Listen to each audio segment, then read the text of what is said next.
Assalamualaikum warahmatullahi wabarakatuh. Saya Sylvia Antana Sukma dengan NIM F1S1221137 dari R002 dengan mata kuliah Manajemen Perubahan dan Proyek Sistem Informasi.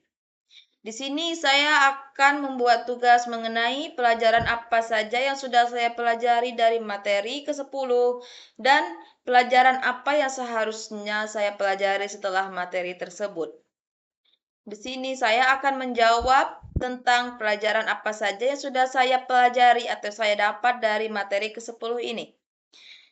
Sistem Development Life Cycle atau SDLC adalah kerangka kerja yang penting yang digunakan dalam pengembangan sistem informasi untuk memastikan bahwa setiap proses pengembangan dilakukan secara terstruktur dan sistematis.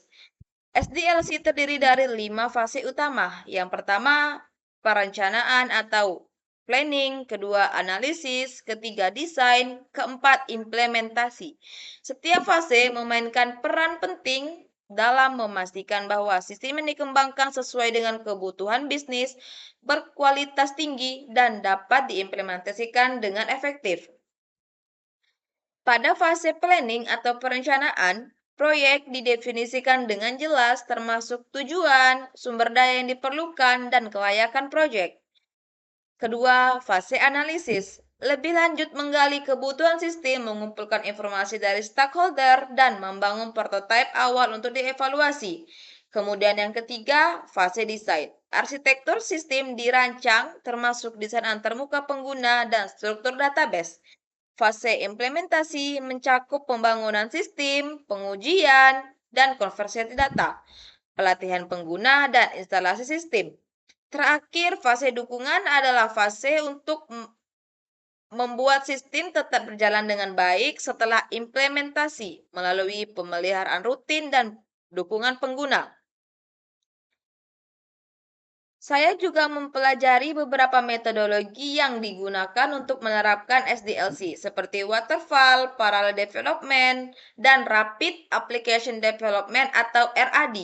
Waterfall adalah model yang terstruktur di mana setiap tahap diselesaikan sebelum melanjutkan ke tahap berikutnya. Sementara itu, Parallel Development dan RAD menawarkan pendekatannya lebih cepat dengan melakukan beberapa aktivitas pengembangan secara paralel atau melalui versi prototipe yang berulang. Masing-masing metodologi memiliki kelebihan dan kekurangan yang harus dipertimbangkan berdasarkan kebutuhan proyek. Secara keseluruhan, saya memahami bahwa manajemen proyek dalam SDLC sangat penting untuk memastikan bahwa pengembangan sistem berjalan sesuai jadwal, tetap dalam anggaran, dan mencapai kualitas terbaik.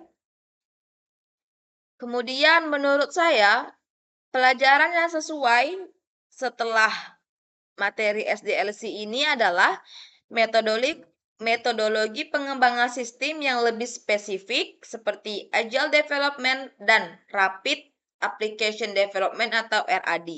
Kedua metodologi ini sangat sering digunakan dalam pengelolaan proyek teknologi informasi, terutama saat menghadapi perubahan yang cepat dan kebutuhan yang dinamis. Mungkin selanjutnya saya ingin mempelajari lebih spesifik mengenai dua development tersebut. Itulah yang dapat saya sampaikan dalam video ini. Jika ada kesalahan kata, saya mohon maaf. Wassalamualaikum warahmatullahi wabarakatuh.